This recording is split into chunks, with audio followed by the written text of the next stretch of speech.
Good afternoon, everybody. It's afternoon in London, anyway. My This is a new episode of the Art Business podcast, and my guest today is meeting me at a very convenient time, as you will see, because the guest, Will Ramsay, is a very well-known personage in the art world. He's an entrepreneur and owner of Volta Art Fair that we'll come to later, the British Art Fair, which is going to be on this coming weekend. Very excited by that. And also the founder and CEO of Affordable Art Fair, which is also coming up within the next few weeks. It's the start of that exciting art world year that tends to coincide with my own academic years. So all of the new students will be, I'm sure that they will be turning up in great excitement to the British Art Fair this weekend and later the Affordable Art Fair. Anyway, you're very welcome, Will.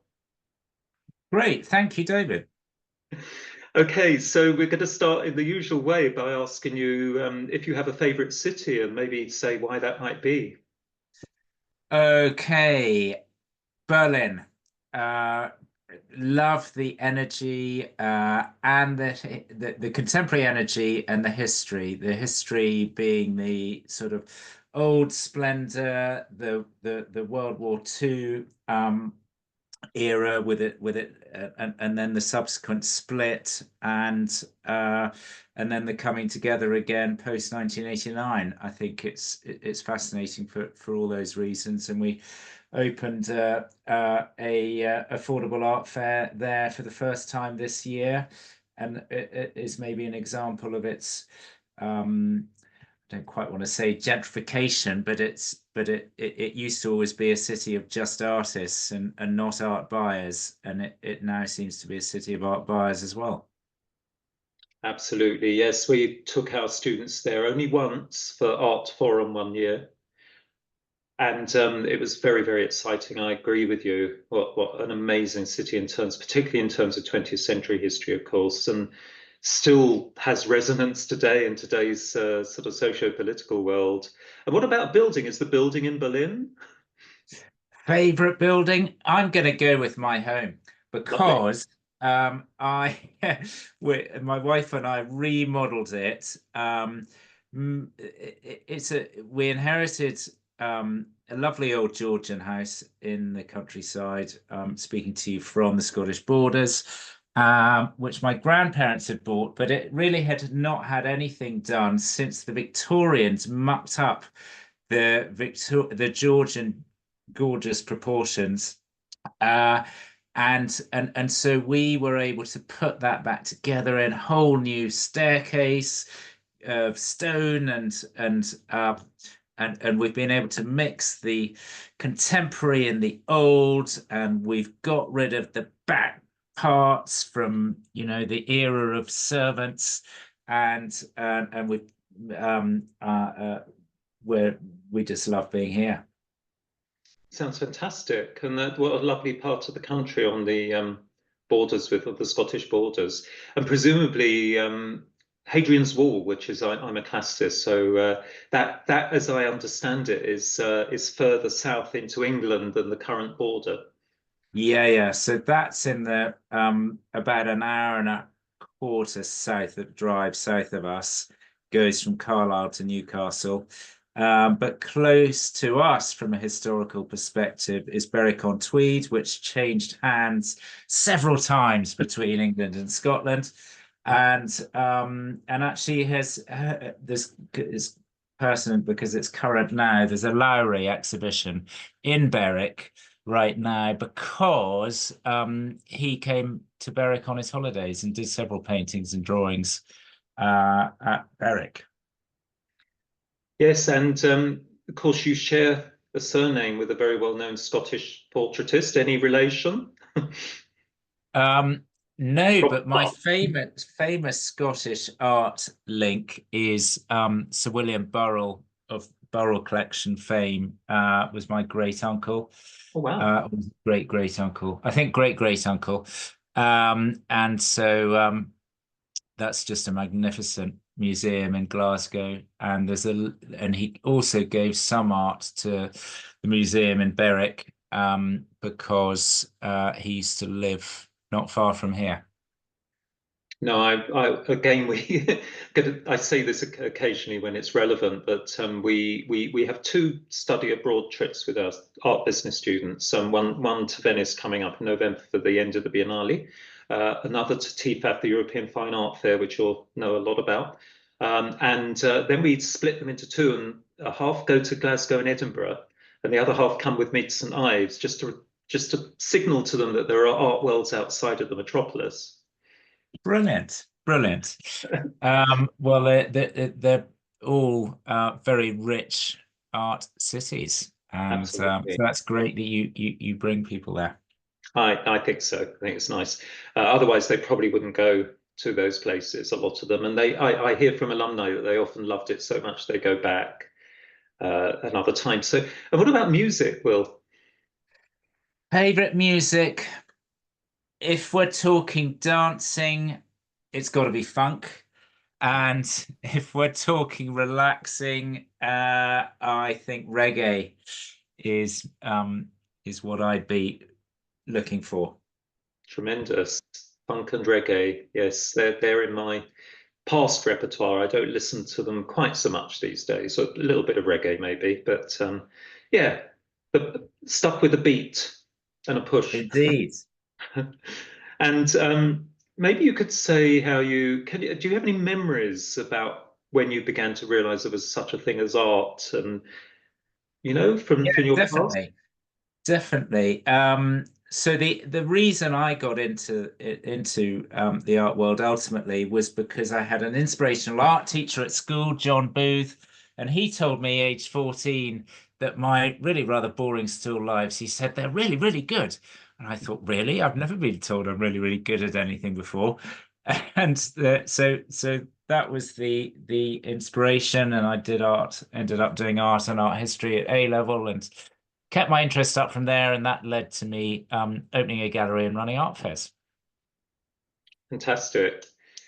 Yeah, the I was not good at art, but I did end up doing, I think it was GCSE art.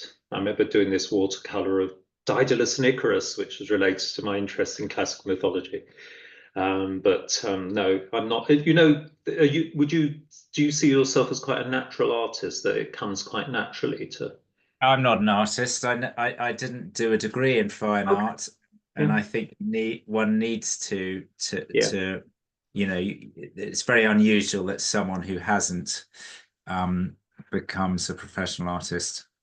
yeah, absolutely. And what might your current favorite work of art be if you had to take one to your desert island? Okay, well, if I was yeah, gonna steal one from a museum, it Hmm. would be from the Kunsthalle in Hamburg, and it would be Caspar David Friedrich's The Wanderer Above the Sea of Fog, which for me speaks of entrepreneurialism, ambition, achievement, bit of swagger, and amazing mountains. That's quite a coincidence because one of the last podcast I did was with our made. We have a magazine called Made in Bed, as in Bedford Square, and it's a student-run magazine, and one of them actually had chosen that, which is interesting that you can come from that for different directions. No, Okay. not of it, a tremendous painting, and I've never seen. Have you seen the real thing I never have. in Hamburg? Uh, I made a beeline for it. I never realized actually it was in Hamburg, where we've been going for about 12 years for affordable art fair. And until quite recently. And of course, I went, I think it was last November, and it was on loan somewhere. So Yes. I've still never seen it in the flesh. They're quite difficult to locate, actually. I remember there being some in Berlin, but the really important ones, I think, are elsewhere. The better known ones. But they do work as color plates, and I remember I used to have them revolving around as a screensaver when you used to be able to do that. Anyway, so your early work in the art world, Will, saw you co-founding art Hong Kong, I'll just give the listeners the dates. You were there between 2008 to 11. And then that was followed by working on the board of directors of Art Basel in Hong Kong between 2011 to 2014. And more recently, you co-founded Art Central Hong Kong, which certainly my alumni will know a lot about. So I was just going to ask you why Hong Kong, and maybe you could tell us about the Hong Kong art market in those early years, which actually coincided with the start of the global recession. Well, the reason Hong Kong started is that was a minority partner with a guy called Tim Etchells who had started, well, we started together affordable art fairs in Sydney and Melbourne. And and this was probably 2002, 3. And then in about 2006, 7, we had one or two of our gallerists there saying, we're getting more and more people buying from Hong Kong. Can you look at setting up an art fair in Hong Kong? And so we did. And it ended up being the biggest art fair in Asia. And it ended up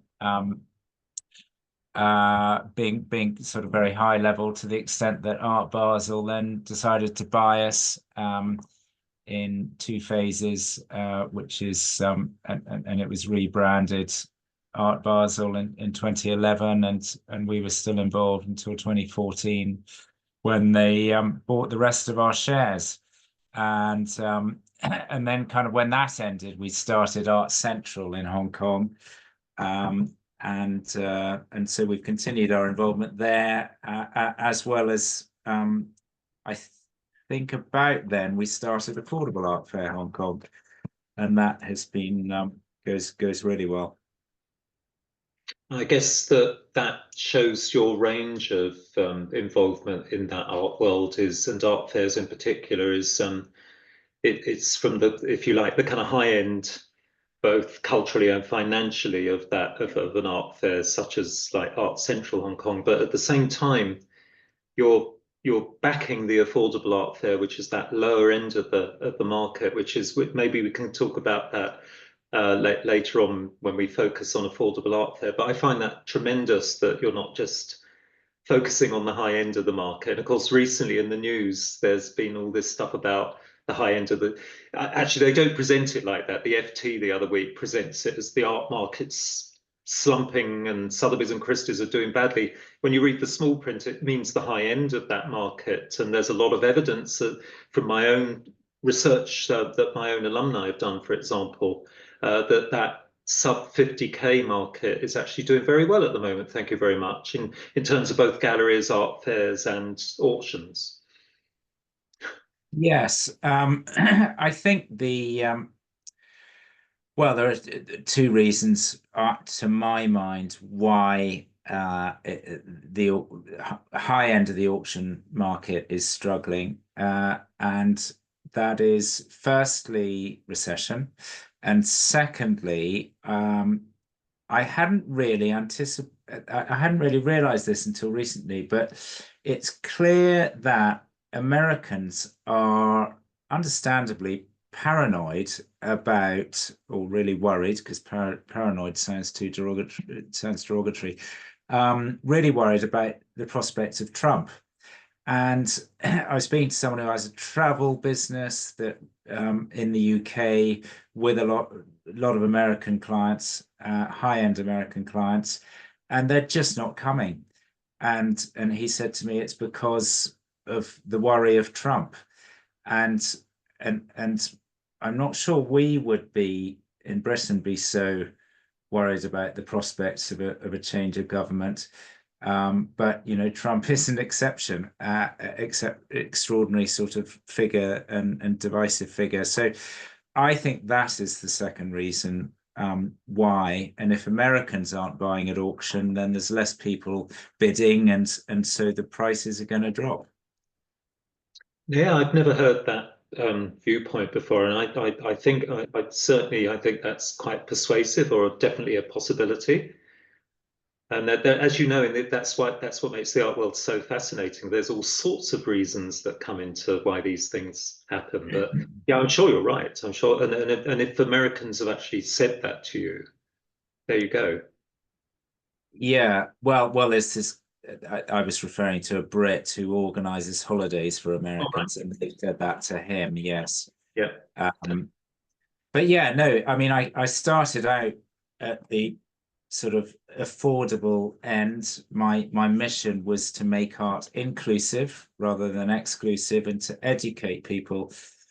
And I mean, you mentioned we talked about Art Hong Kong then, and education was very much part of that fair as well. So at all levels, Mm. I've always pushed education and believed that that is so important that at whatever level people are interested about engaging and learning and buying, you've got to help them, and that's really important to include them in the art world at all levels.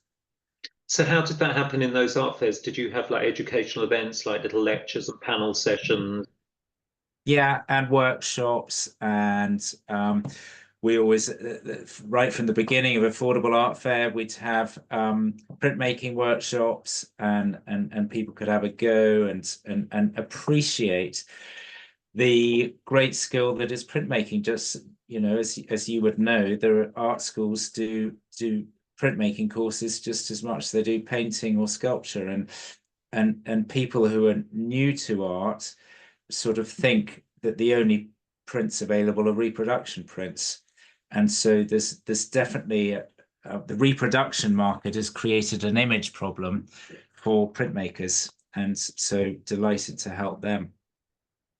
That's wonderful. I was just thinking in terms of like Southeast Asia in general, because you're working obviously in Hong Kong with those fairs, and um, I remember the Institute, for example, had experimented for about 4 years with an institute in Singapore, which was trying to catch the Southeast Asian and Indian market for education. And their model in Southeast Asia was interesting. It was different from the UK. They'd have short, sharp sessions, like just 1 week on a topic that in London would take us maybe a whole semester to teach, like art law and ethics, art finance, and they would fly in just for a week into Singapore from all over Southeast Asia, and then go. Very few of them were local Singaporeans. And I've heard recently, we've read quite a lot about Singapore maybe coming up in that art world. I don't. From your viewpoint, do you think Singapore? I wouldn't like to use the word threat, but do you think it could pull itself alongside Hong Kong in, say, the next 10 years as an art world centre? I think I don't think so. It's been a threat in the last 5 years, I would say, as indeed has the prospect of the whole economy of Hong Kong being superseded by Singapore. And there's definitely evidence of businesses moving their operations from Hong Kong to Singapore. But I would think that the business world is still bigger in Hong Kong than Singapore. And Hong Kong's so much better located, really, for the whole of Asia and, of course, for China. And from an art world perspective, there's so many Chinese collectors, Taiwanese, and and South Korean, and so Hong Kong's much better place for them than Singapore is. Yeah, I would agree with you. And in fact, at the time, I remember thinking, why Singapore? Why not put this institute in Hong Kong? In Singapore, I remember then I haven't been there for a while, to be fair, but there wasn't like an art gallery area. There were, and any kind of the best art shows when I used to go there were actually in the free ports. They were actually in warehouses brought across by Mm, American dealers and so on, and yeah. they would literally sell in the warehouses because that was where the tax loophole was, as it Yeah. were. But there wasn't Well, really we much. have, I mean, it's not as if Singapore is a cultural desert. We do have a very successful affordable art fair there. Yeah, yeah, no, Art absolutely. SG, I think, does well Yeah, as a sort of regional fair, but for the sort of global fair, then I really would be very surprised if Art Basel Hong Kong was knocked off its perch. Yeah, and it's got wonderful museums, Singapore. And I remember the Singapore. What was the name? Singapore SG you mentioned? Art SG. Art SG. I remember that when it started because I remember a couple of the alumni that I taught were involved in that at the time. That was great. Okay. Yeah. Yeah. And they Anyway, did try, and I don't know what the latest is, but there was a gallery area of Singapore called Gilman Barracks, which I hmm. went to once, and there was maybe 10, 12, 15 galleries there, commercial galleries. I didn't hear of it being a great success, but they tried to create a commercial gallery hub. Yeah, I remember that. And the trouble with all these things is that they're often very artificial and have no roots. Yeah, yeah, yeah, Yeah. yeah. No, I do remember that, and I remember that kind of South Asian and Southeast Asian model, where very often you'd be invited to a private view, and it would usually be in a hotel, in a luxury hotel lobby. Yeah, yeah, yeah, Uh, yeah. anyway, prior to all of that, Will, you founded Will's Art Warehouse, presumably eponymous, Yes. and I wonder if you could tell us about that. It sounds very exciting to me. Well, it started because after the my great art tutor at school, interesting me in art, so that when I was in my early mid-20s, I would go around commercial galleries, and I felt excluded, ignored. I thought it was the most backward retailing sector, in that it was only um, aiming at the exclusive element. One person shows uh, silence in the gallery. Often the gallery assistant wouldn't even look up from their desk or get up to offer help. What clothes shop would you go into and be ignored? None. And Unless you're I in Pretty Woman. Yeah, and and so I thought, yeah, there's definitely room to do what the wine market did. It expanded over a 30, 50-year period from the exclusive via the traditional wine merchants to people who knew about wine, who had wine cellars, to a much bigger audience and market, and that was done by the supermarkets as well as by Oddbins, Majestic Wine from a UK perspective, and several others. And I thought, let's do the same. So Will's Art Warehouse was a bit of a riff of Majestic Wine Warehouse. I thought, let's have a big selection in a warehouse. Warehouse implies affordability, big selection, and I wanted to take the choice, make the choice bigger, because this was in an era, 1996, pre-internet, where you couldn't sort of Google the gallery and what sort of art they had. You would just read the London Gallery Guide and read a sentence or two about that exhibition. You go along and think, oh yeah, that sounds interesting. I'll go to that one. And and so many times I went away disappointed because it wasn't what I thought it was. And I thought, why did I go away disappointed? Because they were showing one person and I didn't like that artist's work. And if they had presented several artists, I would have gone away a much more entertained and happy customer. So I wanted to give a big selection, and that I think is much more inclusive. It changes the emphasis of selection from the gallerist to the buyer, and that's one of the things I wanted to do. And yeah, so with Will's Art Warehouse, we it was in Parsons Green, and then a decade later it shifted to Putney, and now it's just online, but it's still going nearly 30 years later, and 28. And yeah, big selection. We always used to have music playing. We would always interact with the visitor, always had labels by the artwork and the artist's CV and statement. so that if you didn't want to engage with someone because that was too intimidating because you were embarrassed by your lack of knowledge, then you could read it. That's fantastic. And the online version, I mean, obviously we can put a link to it in any of the literature that goes with the podcast, but the online version, does that attempt to replicate, and did that start in COVID or before COVID, or was it coincidental? Yeah, it was a well, no, I mean we'd always had a website since Okay. websites started, Yeah. but we now focus on that and exhibiting at art fairs rather than having a permanent physical gallery space anymore because art shopping, if we call it that, has changed, and there are many galleries that are virtual and don't have a permanent physical space, and we don't either. Yeah, absolutely. And I think round about the same time at the end of the last millennium, I think 1999 was the first Battersea Park Affordable Art Fair that you founded. Maybe you could Correct. talk about the founding of that art fair in London. Yeah, 25 years ago. Yes, 25th year. Yes, well, it came about because Will's Art Warehouse got rejected from the only art fair in existence, contemporary art fair in existence in London at the time, and they sent the wrong images back. And they sent back 5x4 trannies as transparencies as we used to use pre-digital.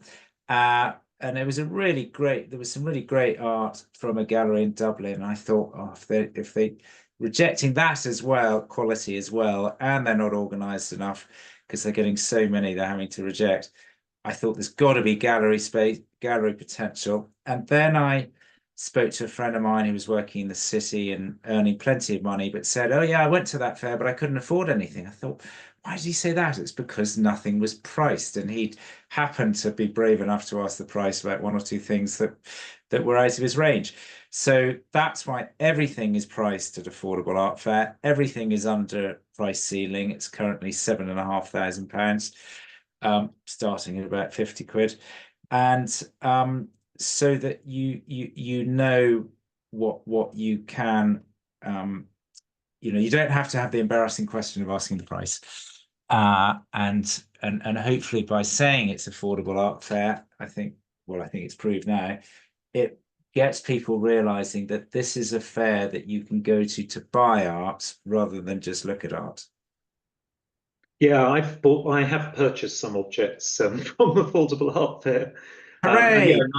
no, honestly, it's I work a lot, obviously, with the high end of the art market, being Sotheby's Institute of Art, taking my students to previews of those sales. And in fact, we were talking the other day about, the new. Well, I was presented what I was speaking about earlier, that the news is all about only ever about the high end most of the time, and you're just missing out on a huge amount of work. And even if you take one artist, like a living artist such as Hirst, everyone's heard of Damien Hirst, but if you actually look at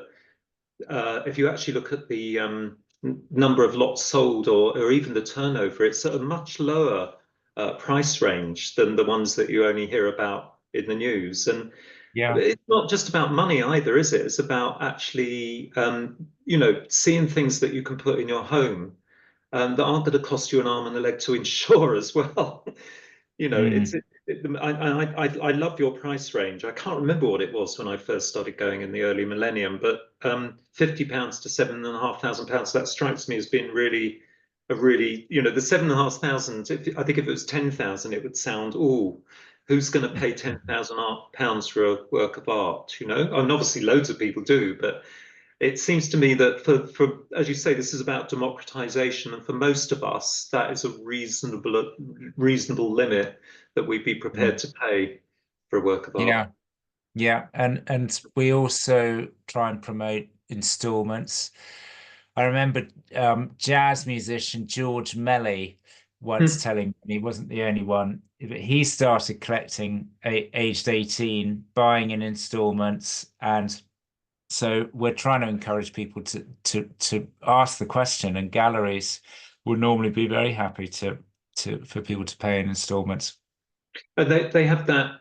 organisation called Own Art. Does that still exist? Yes, yeah, that's from a UK perspective, that's really helpful. That's right. That's it. And talking about UK, I know that you've described the Affordable Art Fair as democratize. I think I'm quoting you, democratizing art in London. And you name a number of cities, but what interested me is that I'm not going to name the cities, but they're both northern and southern hemisphere, which is interesting in the current global world where this year's Art Biennale is very much about the southern hemisphere and how we've ignored the southern hemisphere as far as collecting art is concerned. But it seems to me as though you're locating those affordable art fairs in all of those locations, which is very democratic, if I may say. Yeah. Well, yes, we've got 17 affordable art fairs now on 4 continents, Mm, and it's very interesting, what art works in each city. Some of the art is quite local and place specific. mhm. Someone in at one of our fairs in New York is not going to buy a London urbanscape or or a UK landscape really because it's not going to resonate. But there is much more art that does travel, as one says. Yeah, no, that's interesting actually. Why what that, as you say, like a landscape painting that is relating, or a townscape painting relating to a certain city, is maybe not going to resonate. Although of course we have the grand tourists bringing back vedute paintings from Florence and Venice and Rome and so on, and that exoticism is part of why people buy those works of art. But I get where you're coming from. Mm. I mean, I always wonder whether the creation of abstract art was actually a very clever kind of commercial venture whereby art was no longer local. It could be kind of seen as an international kind of form of art that couldn't necessarily be Interesting located. thought. Yes. Yeah, I agree with that. And then in 2019, Will, you became owner of Volta Art Fair. I wonder if you can tell the listeners about, not all the listeners will know about Volta, maybe. Sure. How does it relate to the other obvious art fair in the same city, but also other art fairs in general? And what made you found that? Yeah, so I didn't No, found you didn't it. find It it. Yeah, yeah, it yeah. was founded in about 2007, 8 in Basel in Switzerland as a satellite fair to Art Basel. Uh, and then it expanded to New York, coinciding with the Armory show Mhm, um, in New York. And I had a brand called Pulse, which I'd started in 2005 in Miami, and that was coinciding with Art Basel Miami, and in New York as well. So it was a good brand fit with Pulse. And then when we did acquire it, we kept we thought that the Volta brand was the stronger one, and we went with that. And so yeah, we do that when I suppose the art crowd is in town, uh, and people come for the week, collectors, curators, and there's a real buzz, and there's sort of art parties as well, and there's definitely an energy and focus. And when people have gone to the main fair, be it Armory or Frieze in London Perspective or Art Basel, they then want to, well, what else can we go to? Um, so satellite fairs have sprung up around all of the major international fairs, and Volta is one of those, and we have it in New York and in Basel.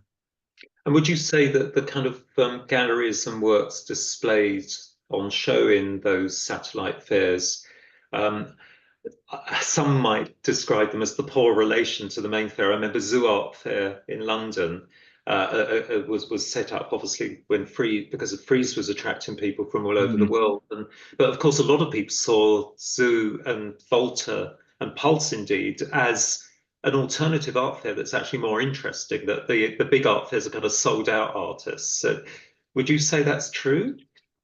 I think they are. they're a sort of intermediary. They're a stepping stone for some gallerists and artists. More mid-career artists perhaps, or emerging artists. And some of the galleries that we've had at Pulse and Volta have um, moved up into the main fair, and some haven't, and some have stopped, and so there's a range, and I think it's a sort of place of discovery for less blue chip artists. And yeah, I mean, I only once, I think, bought something at one of the main fairs, and that was Art Basel, Hong Kong. I bought a video piece um, when I was one of the shareholders, um, and uh, and yeah, it's nice to discover really good, um, less discovered art. Yeah, I remember that, for example, a lot of art students would be flocking to those satellite fairs, I guess because they identified with those more emerging artists, if that makes Yeah, sense. But the two were yeah, complementary. and from a price perspective as well, I'd say it's 3 grand to 50 grand is the Yeah. sort of range of Volta Mhm. uh, and the satellite fairs. There's that 50 grand thing that we were talking about earlier again. So coming up in London this week, and I'm really looking forward to it when I see which galleries and some of the artists that are already talking about being represented there, is the British Art Fair. I think, yeah, I remember going to that in it's in the Saatchi Gallery, isn't it? I think I remember visiting it a few years ago when it was at Saatchi Gallery, and for some reason I haven't been for a couple of years. It's not because I haven't wanted to. It's just I'm obviously doing other things, but I do remember it being quite remarkably sort of, full of works by artists that at least someone who's British would be familiar with. So maybe you could, and you're the owner of the British Art Fair. I know that my art business students, we've announced to them they had a code or something. I think they're going to get in, they're going to go down there and over the weekend, and maybe you could say what those, because they might be listening to this podcast before they go. What can they expect to see, and why would you say it's important they attend the British Art Fair? Maybe in relation to their studies of the global art world and its markets, because our students come from all over the world. So where would you position the British Art Fair, if you like? And what might they take away from there? Well, there are many fairs which are international in their content, and I think it is rather unique that um, British art is focused on. And I don't think I'm general. Well, I am generalizing, but I'm not being derogatory in saying that Germany produces incredible musicians, composers of classical music and so on, and Britain has produced many amazing artists, and it is and has been at the sort of cutting edge of art, and being up there, and so yeah, there's British Art Fair was started. It was called 20th Century British Art Fair, and then 2021 when it moved into the 21st century, and now it's just gone back to British Art Fair. And it was the premier fair in Britain. Until Freeze came along and stole some of its contemporary thunder. But I think it's still seen as the premier modern British art fair. And but there's also well-known more contemporary artists like Damien Hirst and will be are being exhibited this year, but also combined with many really prominent 20th century artists as well. And since we bought the fair in 2021, we have been giving it a more contemporary and feel as well. Certainly not to the detriment of the 20th century modern British work. Um, but sort of, I suppose, trying to show the future of British art as well. Who are going to be tomorrow's big names? Um, and there's one project I've started this year. It's called Pivotal, and it's all digital art.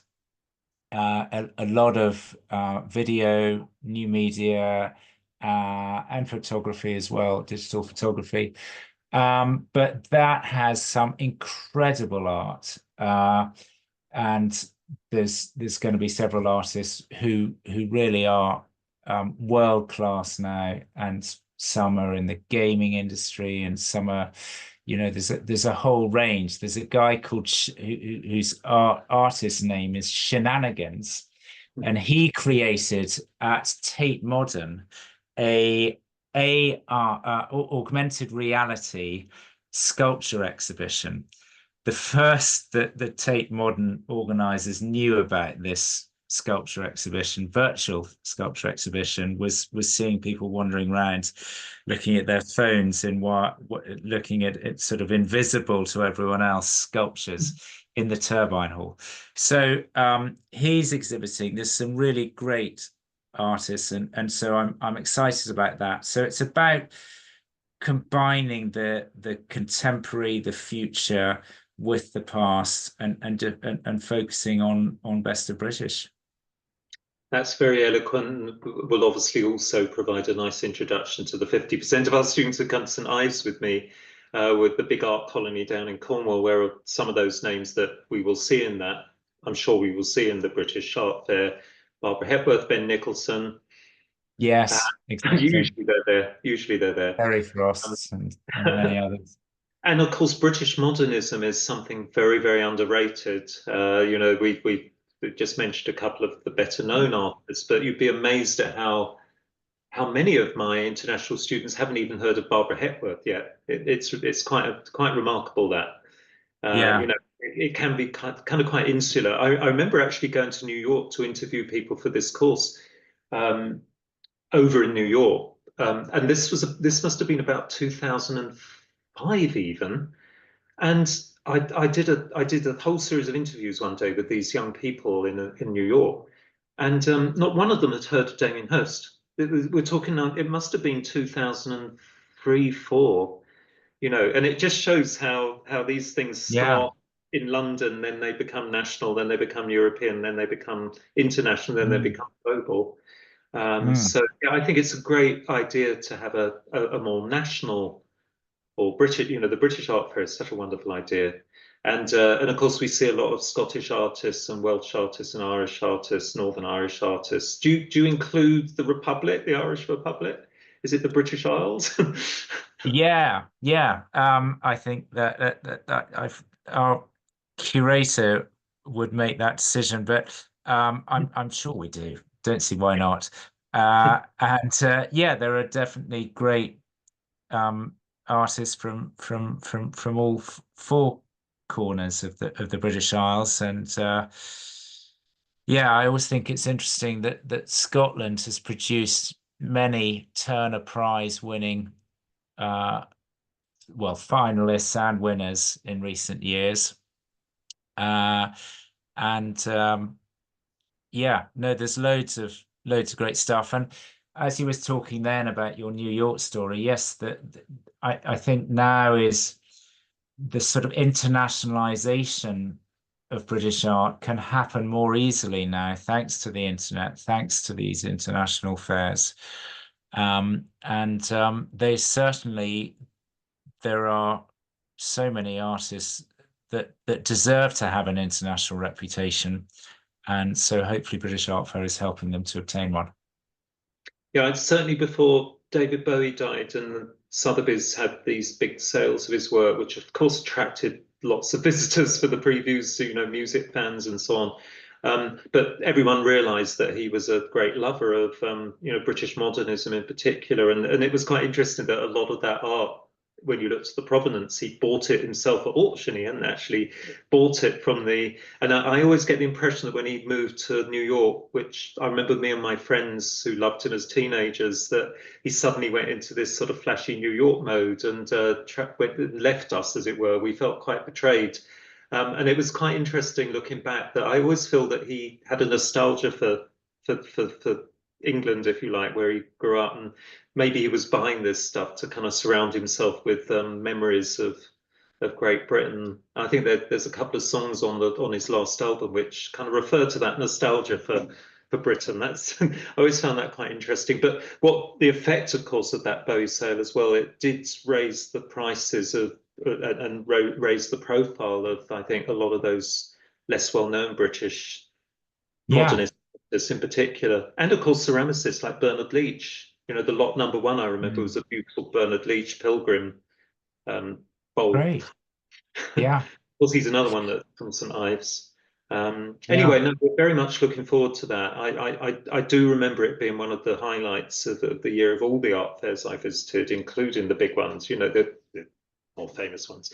And so I was just going to ask you, is there anything else you'd like to talk about in relation to the art world that we haven't covered? I mean, I think we've covered most of your involvement in as an Well, entrepreneur in the art world, and I've got an idea which I think might be useful to your students. You know, some might end up running commercial galleries or being involved in public galleries or museums. And to them, I would say, please stand up when someone comes in, engage, tell them about the art. Don't assume, don't use art world speak. Just, you know, convert a less knowledgeable person into a more knowledgeable art person and transfer to them some of your passion. And to those who might not go into the gallery world, but might become a collector or whatever, is don't be afraid to ask questions, because the more you know about the techniques the artists use from a medium perspective, the more you appreciate the artist's background and what they're trying to achieve, the more you're going to value and fall in love with the art that initially drew you in. oh, I totally agree with that. And you know, we all have stories. You and I have stories of remembering going into art galleries. You mentioned it earlier that where you just the person doesn't even look up. I find it at art fairs that unless you're there on the VIP day when they're really looking out and seeing whether you're looking you up and down and seeing whether you're going to buy, you know, that in itself can be quite rude as well. I always try to get my students to watch and observe and think, how do I feel when someone does that to me? So I'm never going to do that to them. But you know, when you go on days 2 and 3, people are just can't be bothered a lot of the time. You know, as you say, it happens everywhere still. Um, Only at the high end fairs, I would hope. yeah, yes, that's true. I remember Affordable Art Fair. One of the memorable things was how friendly everyone was, and Good. you know, we're not dealing with, you know, we're dealing with something amazing, you know, art objects. So you know, what's there not to be friendly about? If that makes sense. Yeah. Anyway, well, one last question I wanted, and thank you very much for that piece of advice for the students and other people going into the art world for the first time. But I was just going to ask you, as an entrepreneur, do you have any future plans? Can you give any hints about where you might be going next, or do you think about, you know, what the next project is going to be even before it's happened? Yes. So it's all about growth, I think. And because I've hit various crossroads through the last 25 years of running art fairs, and uh, COVID was the toughest one, where we ended up losing over 90% of, in fact, 96% of our revenue, and that was just awful. And I so hope the government not planning to lock down again and scupper so many businesses and so many people's Mm, mental health next time there is a pandemic. But anyway, that's aside. When we recovered from that, thank goodness we survived. Um, we have been on a growth path, because if a business isn't growing, it's stagnating, and if it's stagnating, it's withering.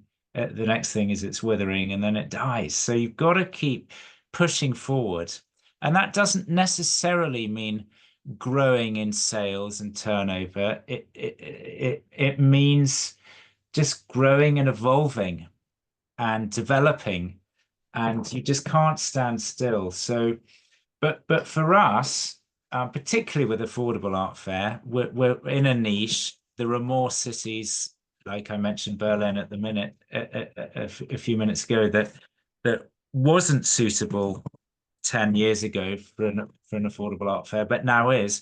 And there'll be other cities. And so we're always keeping our finger on the pulse. We're investigating cities, we're researching them, and hopefully we'll be able to help more artists in those new cities to and it's just so rewarding to be helping artists, helping galleries that are passionate about supporting those artists, and helping people to have art in their homes and their lives that they might not have had before. We've had uh, we keep a tally for the affordable art fair, not so much for the other fairs, but we've held over 250 affordable art fairs so far. We've had over half uh, a million artworks bought at those fairs. I think it totals 600 million, so over £500 million worth of art.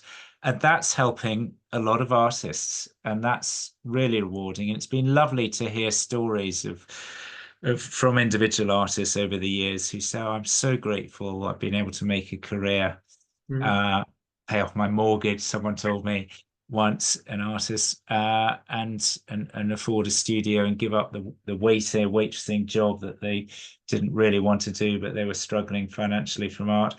And so that has been the most rewarding thing about it all. Yeah, and I'm glad you mentioned the artist because we hadn't really talked about the artist yet. So your model is also, you feel, supporting, as you say, people, the artists can rarely make a living, it seems to me, particularly if they're living in somewhere like London and or Berlin.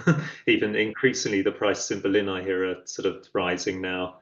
But no, I think that's tremendous vision looking forward, and a fairly simple one, but actually, abs not simple at the same time.